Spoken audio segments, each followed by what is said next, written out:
The boutique went silent the moment his hand struck my face. Chandeliers froze, heels stopped mid-click, and every eye turned toward me, a man they decided didn't belong. The manager, Daniel Price, sneered at my sweater, my shoes, my skin, and said I wasn't good enough for his store. We didn't know. What none of them knew was who I really was. And before the night ended, that silence they used to humiliate me would become the proof that destroyed them. The slap landed before anyone could breathe. Daniel Price's palm cracked against Malcolm Reed's cheek, and the boutique folded into silence. Chandeliers glittered overhead, but gave no comfort. The faint jazz that had been filling the space seemed suddenly ashamed of itself. Perfume, once heavy and sweet, hung in the air like a question no one wanted to answer. Malcolm didn't lift a hand to his face. He didn't flinch. His stillness unsettled the room more than the violence had. Daniel adjusted his cuffs, his jaw tight, his tie knotted perfectly, his polished shoes planted like he owned the ground beneath them. "We have standards here," he declared, loud enough for the entire boutique to hear. "And you don't meet them." Eyes turned. A woman in pearls froze mid-gesture, perfume bottle hovering inches from her wrist. A young couple near the register pretended to browse a wallet, though their eyes flicked sideways. At the scarf counter, Claire Saunders gripped folded silks until her knuckles whitened. Her lips parted as if to speak, but she thought better of it. Daniel's gaze ran over Malcolm's gray sweater, plain jeans, sneakers too simple for the glossy marble beneath them. His smirk deepened. "You hear me? Touch anything else, and I'll have you removed." Removed, not asked to leave, not escorted politely. Removed, as though he were dirt swept in from the street. Malcolm stood quietly, his mocha-toned face marked with the faint blush of the blow. His breathing was steady, even the kind of measured control that carried more weight than words. His eyes drifted not to Daniel, but to the navy silk dress swaying faintly on its hanger, still trembling from the force of Daniel's hand, knocking his away. The fabric shimmered under the lights, beautiful but suddenly diminished by the ugliness around it. At the door, Officer Reynolds shifted uneasily. The older guard's boots squeaked against the polished floor, his hand brushing his belt not in threat, but in doubt. He watched Daniel, then Malcolm, his body torn between command and conscience. Behind Malcolm, whispers rippled. "Why was he even allowed in here?" one woman muttered. Another answered, "God, I hope they throw him out." Daniel's lips twitched with satisfaction. He straightened, feeding on their agreement. "Answer me," he snapped, voice sharp enough to cut glass. Malcolm's eyes finally met his. His voice, when it came, was calm, unshaken. "I'll leave." The smirk returned to Daniel's face, smug and swift. "Good. See that you do." But Malcolm's feet didn't move. His voice carried again, low but clear. "I like my receipt." Daniel blinked. "Receipt?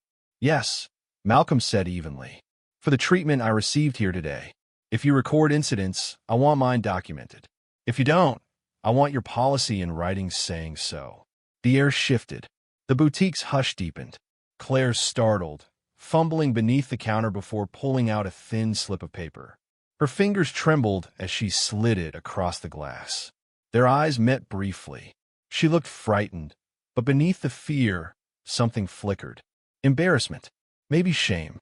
Malcolm took the slip and folded it once.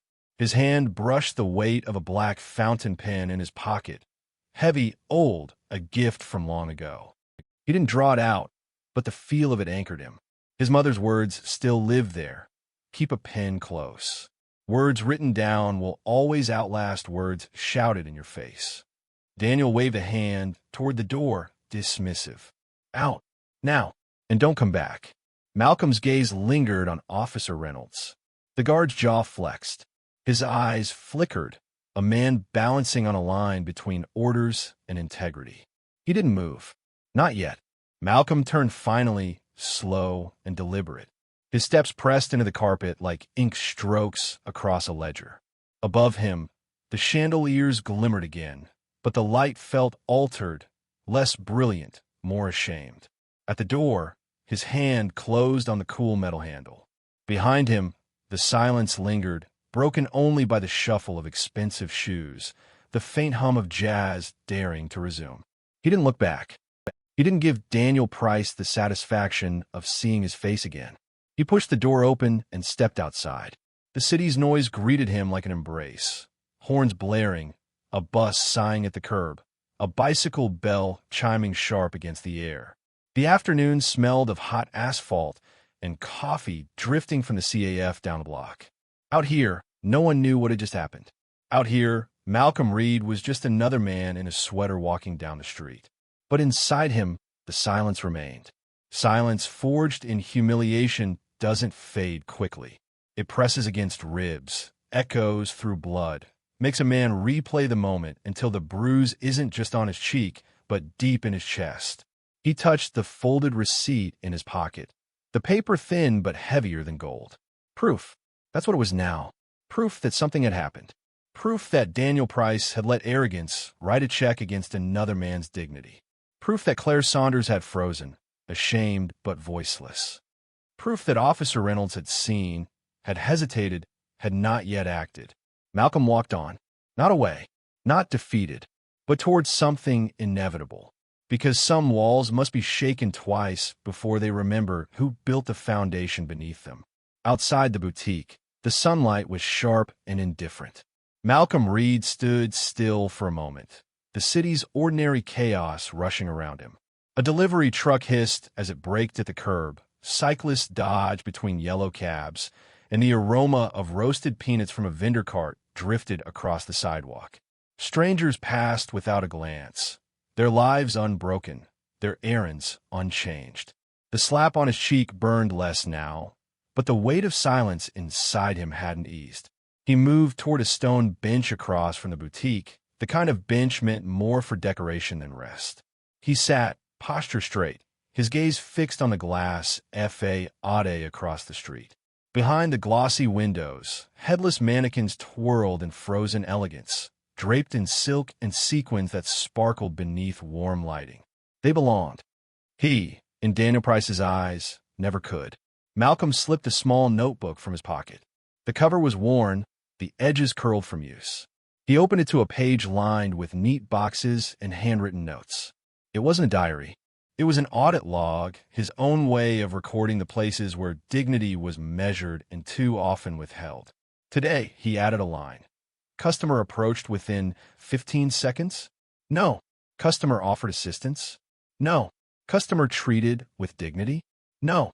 He ticked the boxes, his pen steady even as his chest felt tight. His fingers brushed the pen, itself a black fountain pen heavy with memory. It had been a gift from his father on the day Malcolm signed his first major contract. His father's words lingered. Ink is permanent. Use it to write things that matter. Today mattered. Today needed to be written down. Across the street, inside the boutique, the scene looked unchanged. Daniel Price had returned to his post behind the counter, tall and smug.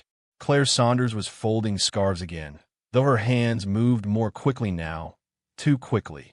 And at the door, Officer Reynolds still stood in place, his jaw tight, his eyes darting toward the street as though trying to catch sight of Malcolm without being caught doing so. Malcolm exhaled slowly.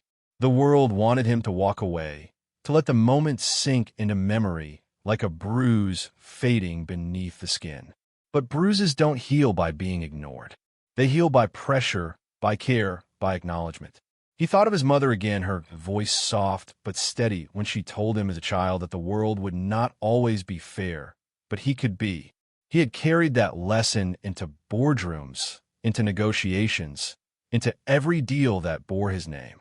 Fairness wasn't something given, it was something you insisted on.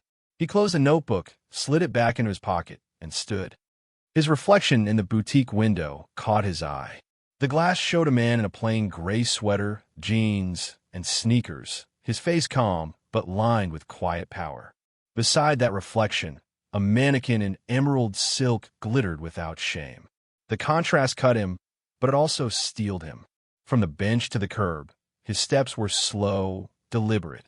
He crossed the street with the poise of someone who had no intention of shrinking. The slap had been meant to humiliate him, to make him smaller. Instead, it carved a path. Inside the boutique, The faint chime of the door startled the silence in a trembling once more. Customers glanced up, startled to see him return so soon. Daniel's smirk faltered, confusion flashing across his face before arrogance reclaimed it. "You again?" Daniel's voice rose, pitched with disbelief. "I told you to leave." Malcolm's tone was steady, his eyes locked onto the manager's. "I want to see your written policy on incident reports." The room stilled. Claire's hands froze mid-fold. Officer Reynolds straightened, his brows lifting just slightly. Daniel scoffed, but the sound lacked the confidence it had carried earlier. "Policy," he repeated, mocking. "You want paperwork?" "Yes." Malcolm's voice cut through the air like a clean line of ink across a page. "If staff are permitted to strike customers, I want to see where that's written. If not, then I want a process for recording what just occurred." A woman browsing near the handbags shifted uncomfortably, her eyes darting to Daniel. Another customer cleared his throat and stepped back, pretending to examine sunglasses he had no interest in. Daniel's face flushed, his hands tightening against the counter. "We reserve the right to remove anyone disrupting the store," he said stiffly. "And I reserve the right to see the words you're hiding behind," Malcolm replied. For a moment, the manager faltered. Then, reluctantly, he gestured toward Claire. "Show him." Her hands trembled as she slid a laminated card from beneath the counter. She placed it on the glass, her eyes meeting Malcolm's for only a second before dropping again. He read the words slowly, deliberately, not to waste time, but to claim it. The policy spoke of safety, of protecting merchandise, of ensuring the shopping environment remained secure. It said nothing about hands raised in arrogance. Malcolm nodded once. "Thank you," he told Claire. His voice carried weight, not anger, but acknowledgement. Her shoulders loosened, if only slightly. Daniel tapped his fingers against the marble. Satisfied, Malcolm met his eyes, unblinking. "Not yet." The words hung heavy in the air. Daniel's jaw flexed. Behind him, a customer slipped quietly toward the door, unwilling to stand in a room that felt like it was holding its breath again. Officer Reynolds finally stepped forward. His voice was low, careful. "Sir," he addressed Malcolm, "do you need me to call someone?" Malcolm's gaze shifted to him. "No," he said evenly. "You saw what you saw. That's enough." The guard hesitated, then gave the faintest nod. His silence spoke more than words could. Daniel bristled, anger spilling into his features. "You're wasting everyone's time." "No," Malcolm said softly, his tone like the edge of a blade wrapped in velvet. "I'm recording how you use it." He signed the incident slip Claire offered, his fountain pen scratching neatly against the paper. Daniel's eyes flicked to the pen, his expression tightening. It wasn't a cheap tool. It wasn't a casual choice. It was a statement. Malcolm folded the paper, slid it into his pocket, and turned toward the door once more. His departure was not hurried, not fearful. It was deliberate, the walk of a man who owned his steps. Outside, the city's noise swallowed him again. But something had shifted now, subtle but undeniable. Inside the boutique, Claire's hand shook as she returned to her scarves. Officer Reynolds stared after Malcolm, the weight of conscience heavy in his chest. And Daniel Price, though still standing tall behind his counter, could not shake the faint quiver in his fingers. On the stone bench across the street, Malcolm sat once more, his reflection in the glass still staring back at him. He opened his notebook again, added a new line beneath the boxes already ticked. Policy shown, yes. Dignity upheld, no. He drew the pen across the page with quiet precision. The city moved around him, unbothered. But for Malcolm Reed, this wasn't over. It couldn't be. Some insults cut too deep to fade with time. Some wounds demanded not revenge, but repair. And repair, he knew, begins with truth. He closed the notebook, placed the pen gently across it, and leaned back against the bench. His eyes remained on the boutique's windows, on the mannequins that stood perfect and silent behind the glass. They looked flawless, but they would never know the sting of being told they didn't belong. Humans did, and that was the weight Malcolm carried with him now, heavy but unyielding. The evening light had softened by the time Malcolm Reed stood again. He had remained across the street, notebook closed in his lap, watching as customers trickled in and out of the boutique. Each one passed through the same doors where Daniel Price's voice had rung with arrogance hours earlier. Each one was greeted by the same strained smile from Claire Saunders, her gestures stilted, her laughter too thin. Each one walked past Officer Reynolds, who lingered near the entrance like a man with something caught in his throat. The slap itself had faded to a memory on Malcolm's cheek, but the weight of silence lingered, heavier than before. He hadn't returned for spectacle. He hadn't returned for anger. He returned because the wound wasn't just personal, it was structural, carved into the marble tiles and gold trim of the boutique itself. He rose, slid the pen back into his pocket, and crossed the street once more. His stride was measured, deliberate. The boutique door chimed when he pushed it open, the sound crisp and unmistakable. Heads turned. Conversations thinned into whispers. Daniel Price looked up from behind the counter. His posture stiffened.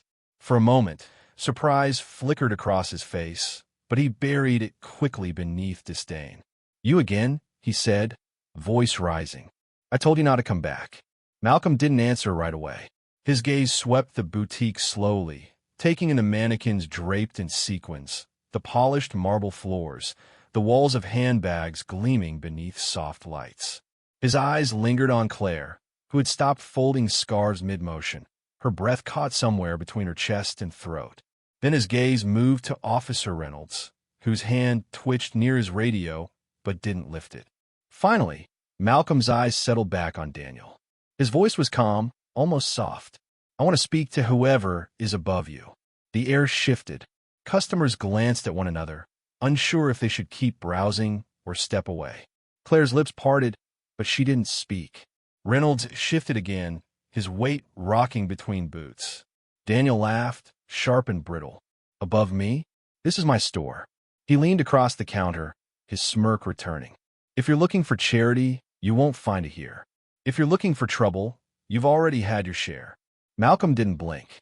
"I'm not asking." The words fell heavy, pressing against the marble floor, against the glass chandeliers, against the air itself. Claire set the scarves down carefully, her fingers trembling. A woman browsing near the handbags cleared her throat, uncomfortable. Even the music seemed to falter, the soft piano notes sounding out of place. Daniel straightened, his voice cutting. "You have no authority here." Malcolm stepped closer, his tone steady, unhurried. "And yet, I'm still standing here." The silence that followed was different from the one born of shock earlier that day. This silence was heavier, layered with tension, with shame, with unease. It wasn't just Malcolm against Daniel anymore. It was Malcolm against a culture everyone could feel, but no one wanted to name. Reynolds finally spoke, his voice cautious. "Sir," he addressed Malcolm, "if you're asking for corporate, I can dash." Daniel's hand shot up, silencing the guard. "Don't," he snapped. "This man is wasting our time." But Reynolds didn't step back. His jaw flexed. His eyes lingered on Malcolm, then flicked back to Daniel. For the first time, his loyalty wavered in plain sight. Malcolm's gaze softened, not with weakness but with clarity. He turned toward Claire. "What's your manager's name?" above Daniel Price. Her lips trembled. For a second, she didn't answer. But then, too quietly for Daniel to stop her in time, she whispered, "Regional Director, Ms. Lowell." Daniel's face flushed. "Claire," he barked, his tone sharp enough to cut. That's none of his dash, but Malcolm's attention had already shifted back to him. "Thank you," he told Claire. His calm acknowledgement only deepened her shame and her relief at once. Daniel's hand slammed against the counter. The sound cracked through the boutique like glass breaking. "You're finished here," he hissed. "Do you understand me?" "Finished." Malcolm didn't flinch. He slipped the folded receipt from his pocket, held it up between two fingers, and let the silence carry it. The paper was thin, almost weightless, but it gleamed under the chandeliers like evidence under interrogation lights. "You already wrote me into your system," Malcolm said, his voice steady. "And now I'll write you into mine." For a moment, Daniel faltered. The arrogance in his smirk wavered, replaced by something flickering just behind his eyes. Fear, perhaps, or recognition. Reynolds shifted again, his hand no longer near his radio, but resting lightly against his belt. He looked between the two men, his expression conflicted. Claire's hands shook as she gathered the scarves again, but her eyes kept drifting to Malcolm, drawn to the steadiness in his gaze. A young man, near the cologne display, whispered to his companion, "He's not backing down." His voice carried more awe than judgment. Malcolm folded the receipt once more and slipped it back into his pocket. He turned for the door, his steps calm, unhurried, deliberate. At the threshold, he paused. His hand rested on the glass handle, but his eyes lingered on Daniel. "You think this ends at the door?" Malcolm said softly, almost too softly, but the room heard it. The words pressed into the marble, into the air, into Daniel's chest. "It doesn't." Then he opened the door and stepped out into the street. The city met him again with noise horns, footsteps, a dog barking down the block. The air smelled of coffee and exhaust. Life moved on, indifferent, but Malcolm's steps carried weight. His notebook pressed against his pocket. His pen rested heavy against his side. And the boutique behind him was no longer simply a store. It was a wound that needed repair. Inside, Daniel leaned heavily against the counter, his breath shallow, his face pale beneath the flush of anger. He muttered something under his breath, but the words didn't carry. Claire stood frozen, her eyes on the door where Malcolm had just exited. Reynolds stared after him too, his brow furrowed, his jaw working like a man who had tasted truth and wasn't sure what to do with it. For Malcolm, the humiliation was no longer the story. The story was the structure that allowed it, the culture that protected it, and the silence that enabled it. And he knew now that silence was the most dangerous of them all. As he walked down the block, notebook still tucked safely away, he thought not of the slap, not of the sting on his cheek. He thought of the way Daniel Price's voice had cracked when authority began to slip. He thought of Claire Saunders' trembling whisper of the name, Ms. Lowell. He thought of Officer Reynolds' hesitation, his quiet attempt to intervene. These were the cracks. Small, fragile, but visible. And Malcolm Reed knew well enough that structures collapse not all at once, but through cracks that spread until the weight becomes too much. He stopped at the corner, leaned briefly against a lamppost, and pulled the notebook from his pocket again. The pen slid easily into his hand, familiar, weighted. He opened to a fresh page and wrote a single line. Second entry. Culture resisted truth. Cracks forming. He capped the pen with deliberate care and slid the notebook back into his pocket. When he lifted his eyes again, the boutique stood in the distance, lit warm and golden against the fading day. But behind the glass, it looked colder than it ever had. Malcolm straightened his shoulders, took a slow breath, and turned up the street. This was no longer about a slap. It was about dignity, about repair, about truth. And truth, he knew, was only just beginning to speak. The boutique glowed against the falling dusk, its windows lit golden as if warmth could erase the chill of what had happened inside. Malcolm Reed walked slowly up the street, his shoulders square, his stride steady, but his thoughts heavy. The notebook pressed against his pocket with every step, its pages already carrying today's truth in careful ink. By the time he reached the corner CAF, the weight in his chest had settled into something sharper. He ordered nothing, simply stepped inside long enough to sit at a table near the window, a clear view of the boutique across the street. He rested the notebook on the table, pen poised above a blank page. His reflection merged with the boutique's glow behind the glass. Man and marble, flesh and illusion. He began to write. Second entry. Culture resisted. Silence held. Cracks forming. He paused, then added. Names. Daniel Price, Claire Saunders, Officer Reynolds. Regional Director, Ms. Lowell. He underlined the last name, slow and deliberate. Malcolm's hand stilled. He wasn't just collecting incidents now. He was building a record that demanded accountability. And accountability always traveled upward. Inside the boutique, Daniel moved restlessly, pacing behind the counter, his composure eroding with each turn. Claire folded scarves with mechanical precision, her eyes down, but every few seconds her gaze flickered toward the door, toward the glass, toward the possibility of Malcolm's return. Reynolds leaned near the entrance, his posture more rigid than before, his conscience weighing heavier. When the boutique clock struck 7, the door opened again, not with the hush of hesitant customers, but with the confident stride of someone whose presence demanded recognition. Margaret Lowell, regional director, entered in a navy trench coat, her heels sharp against the marble floor. She carried no shopping bag, no purse, only a slim leather folio tucked beneath her arm. Her dark hair was pinned neatly, her expression cool but assessing.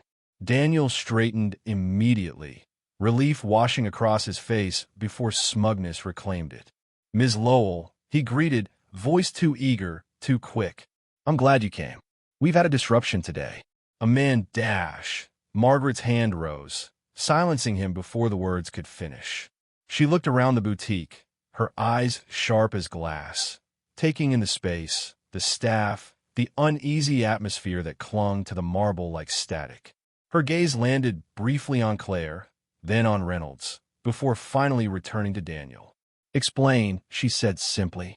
Daniel launched into a polished retelling, his voice smooth, his words carefully chosen.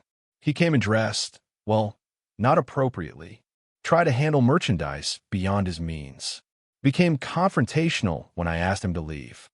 I did what was necessary to maintain the standards of the store. Margaret listened without expression, her lips pressed into a thin line. When he finished, she asked only one question. "Did you strike him?" Daniel's confidence faltered. His mouth opened, then closed again. He was reaching aggressively. "I had to prevent dash. Did you strike him?" She repeated, her tone firmer now, steel beneath the calm. Silence stretched. Claire's hands froze on the fabric she held. Reynolds' jaw tightened. Daniel swallowed hard. "Yes," he admitted finally, but dash. Margaret's eyes narrowed. "And the policy allows that." Daniel stammered, words tangling in his throat. "For disruptions, for safety dash, does the policy," she cut in, her voice sharp, "allow that?" Daniel's face flushed crimson. His gaze darted toward Claire, then Reynolds, searching for silent support, but found none. Margaret lowered her folio to the counter and opened it with practiced precision. Inside were neatly stacked documents, incident reports, complaint logs, employee statements. She slid a sheet free and placed it on the marble, tapping the top corner. "This store has received 5 complaints in the last quarter alone. Each mentions profiling. Each mentions hostility from management. Do you recognize your name here, Mr. Price?" Daniel's throat worked, but no words came. Claire's breath caught. Reynolds shifted, his boots squeaking faintly. "Your arrogance doesn't just reflect on you," Margaret continued. "It reflects on the brand, on every employee here, on me." She leaned closer, her eyes locking onto his. "And now, thanks to your judgment, it reflects on a man you chose to humiliate in front of strangers." Daniel's hands clenched against the counter. He was no one. He snapped, desperation breaking through. He was dressed like dash. Margaret's voice sliced through his excuse. "He is Malcolm Reed." The name landed like a stone in a still pond. Claire's eyes widened. Reynolds straightened. Even the customers still lingering in the boutique turned their heads, curiosity ignited. Daniel blinked, his mouth hanging open. "What?" Margaret's gaze didn't soften. "Malcolm Reed, investor, owner of multiple properties, a man whose name carries weight in circles you'll never step foot in." Daniel staggered back a step, the color draining from his face. His lips parted, but no sound emerged. Claire's scarf slipped from her trembling hands.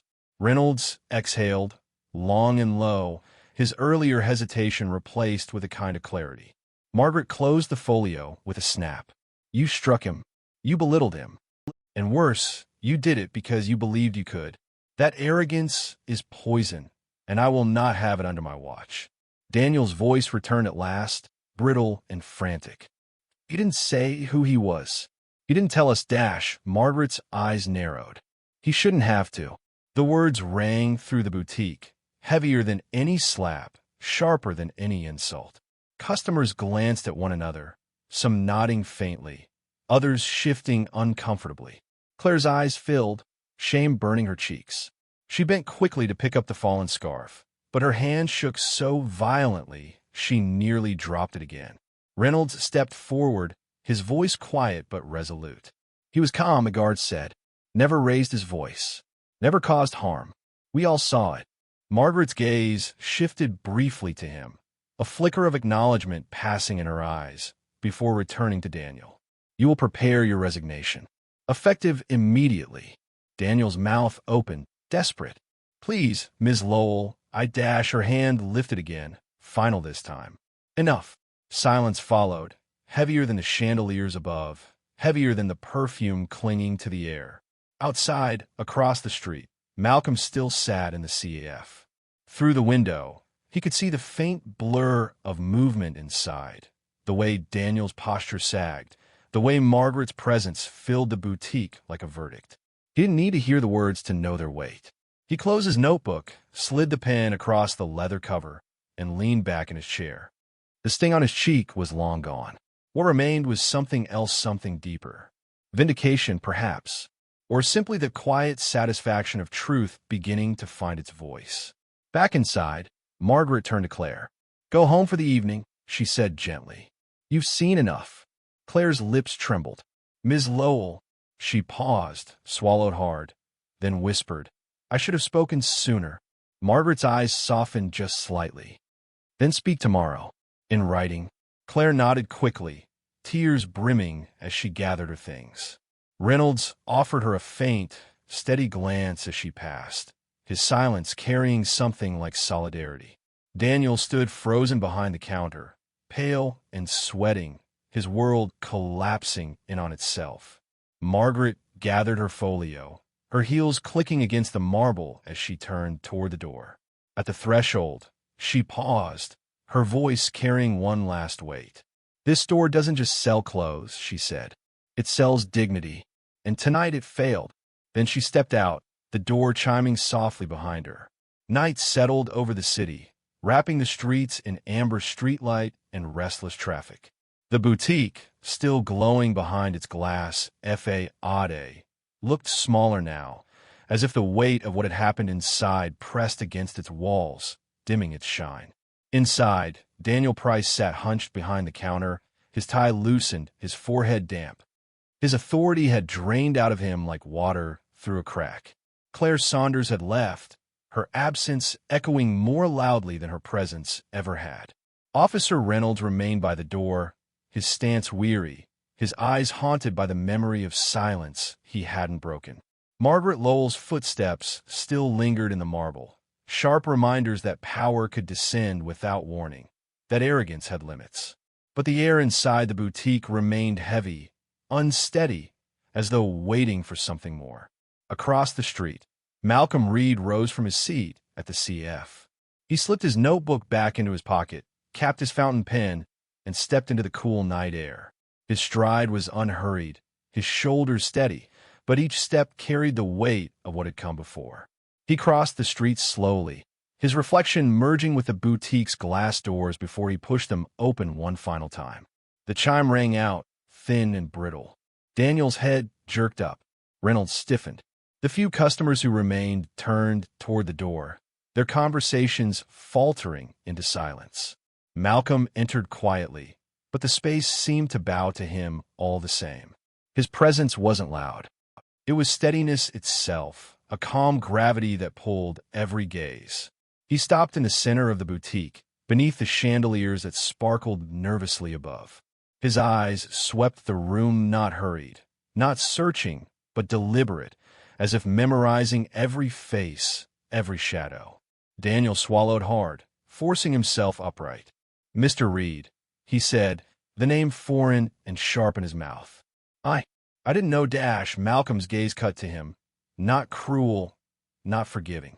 Just steady. You didn't need to know. The words landed heavier than a shout. Daniel flinched, his mouth opening again, but no sound followed. Malcolm turned his attention to Reynolds. The guard's hand twitched against his belt, his jaw tight. Their eyes met, and Malcolm gave a single nod. You saw, he said quietly. Reynolds exhaled, shoulders dropping slightly. I did, he admitted, voice rough with the weight of truth finally spoken. Malcolm's gaze moved next to the counter, where Claire's folded scarves remained neatly stacked, her absence a presence of its own. He let the silence hold, giving weight to what she had failed to say earlier, what she might still say tomorrow. Then, finally, he turned back to Daniel.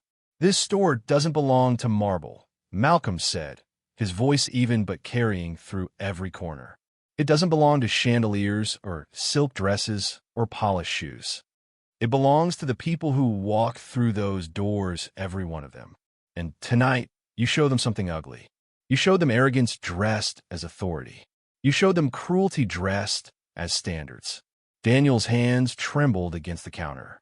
"It wasn't Dash, don't," Malcolm said softly, but the words silenced him more effectively than any shout. "Don't defend what you know you can't." The customers who remained stood still, some with arms crossed, others with eyes lowered, each caught in the gravity of the moment. Reynolds looked down at his boots, shame flickering across his face. Malcolm stepped closer to the counter. He drew the folded receipt from his pocket and placed it gently on the marble. The paper looked fragile under the lights, but it carried the weight of everything that had transpired. He laid his fountain pen beside it, the black resin glinting faintly. "This," he said, tapping the paper once, "is proof. Proof of what was done. Proof of what was said. Proof that silence isn't emptiness, it's record." And silence, his eyes lifted, locking onto Daniel, can be louder than arrogance. Daniel's breath quickened. His lips parted, but no defense came. Malcolm straightened, his voice softening but not losing its weight. "Dignity is not a standard you apply when someone looks the way you expect. It's not a privilege you grant to those who meet your measure. It's the foundation. Without it, this place is just glass and fabric." The chandeliers above shimmered faintly, casting fractured light across the marble. Reynolds shifted again, his face heavy with the truth of what he had witnessed. The customers looked at Malcolm now with something different, not pity, not curiosity, but respect. Malcolm picked up his pen once more, sliding it back into his pocket. The receipt remained on the counter, a fragile monument to the night. He turned slowly, his eyes sweeping the boutique one final time. "I didn't come here to belong," he said. "I came here to remind you what belonging should mean." He walked toward the door, his steps quiet but deliberate. At the threshold, he paused, his hand resting on the glass handle. Without turning back, he added, "I'll be watching." Then he stepped into the night. The door closed softly behind him, but the silence he left behind pressed into every corner of the boutique. Daniel sank against the counter, his face pale, his hands trembling. Reynolds stood frozen by the door, his conscience heavy, his respect for Malcolm unspoken but undeniable. The customers dispersed slowly, their eyes wide, their conversations hushed. Outside, Malcolm walked beneath the amber streetlights, the night cool against his skin. The sting of the slap was long gone, but its echo had transformed. What had begun as humiliation had become testimony. What had begun as silence had become proof. He reached into his pocket and touched the notebook, its cover worn but firm. Inside, his careful ink told the story of the night, not with rage, not with spectacle, but with truth. He knew this was only the beginning. Cracks had formed, structures would shift, and dignity, once claimed, was not easily forgotten. As he walked into the city's restless hum, Malcolm Reed carried no anger, no triumph. Only the calm, steady weight of a man who knew that silence, when wielded with purpose, could be the loudest voice of all. If this story moved you, don't just let it end here. Hit like to stand with dignity, share this video so more people remember what respect truly means, and subscribe so you never miss stories that reveal the power of silence over arrogance. But I want to hear from you. If you had been standing in that boutique, watching it unfold, would you have stayed silent or spoken up? Tell me in the comments. Your voice matters.